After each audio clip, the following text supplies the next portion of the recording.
It's Angela Critters. We're going to make some sawmill gravy.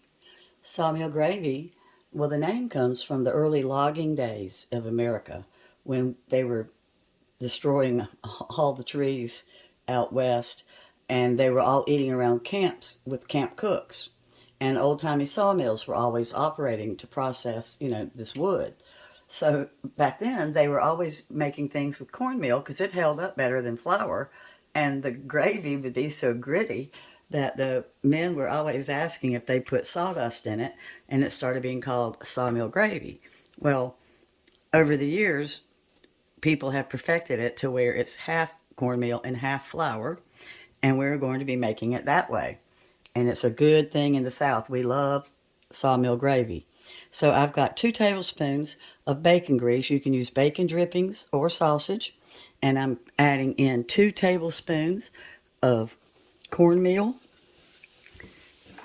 And I've got medium heat. And I'm putting in 2 tablespoons of flour. And I'm going to stir this around. And I'm going to heat it for about a minute. So I've got a little spatula. And I'm kind of combining my flour, my cornmeal, and my bacon drippings. And I've got it on the medium heat, so I'm kind of toasting it, just like you do when you're making any roux or any kind of white sauce. And back then, they always used it for breakfast and put it over biscuits, but we're not big gravy people in the morning, so I'm getting ready to make some mashed potatoes, and I've got country-style steak I'm making with my fake meat, but it's country-style steak, so we're going to put this gravy over that.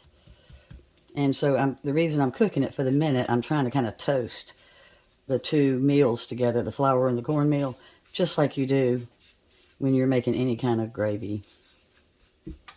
Okay, so now that it's toasted, I'm going to slowly start adding in my milk, and I've got 2 cups of milk, and the secret to good gravy is slowly add your milk. That's the trick. And so you just add not even a quarter of a cup at a time. And then I start whisking. And you never stop whisking when you're making gravy. You whisk the entire time. So I'm going to keep... Whoa! Sorry. I've got bad hands. I'm sorry. I shouldn't have scorched. I've already scorched my gravy a little bit. Let me turn this down. But it's still going to taste good. I didn't get enough milk in when I dropped the whisk. So I'm going to whisk the entire time. And this is going to cook, I guess, about 4 minutes maybe, once I get all the milk in here. But see, I'm still adding more milk as I mix it together.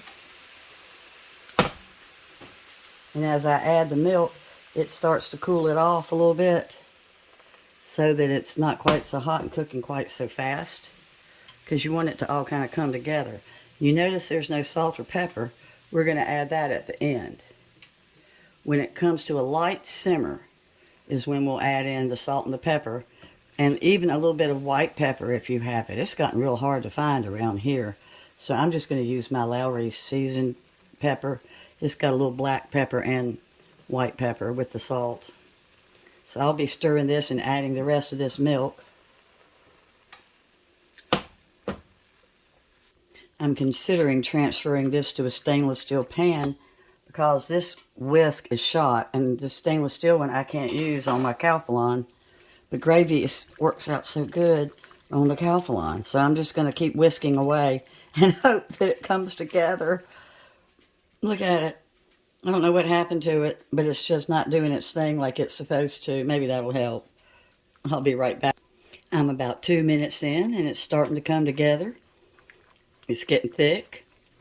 Now you cut your gravy off before it's really thick enough, because gravy continues to thicken up after you cut it off.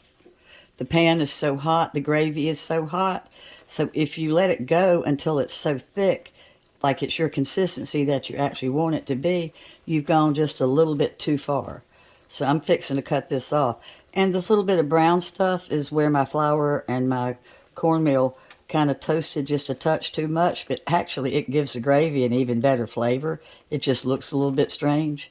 But by the time I finish whisking it, it's all going to be settled in together. Well, here it is. My dinner's ready. We've got the country style steak, some butter beans, some carrots. I've got some smushed potatoes that I just smushed up with sour cream so there's not as much cholesterol. And here we go. My gravy is ready.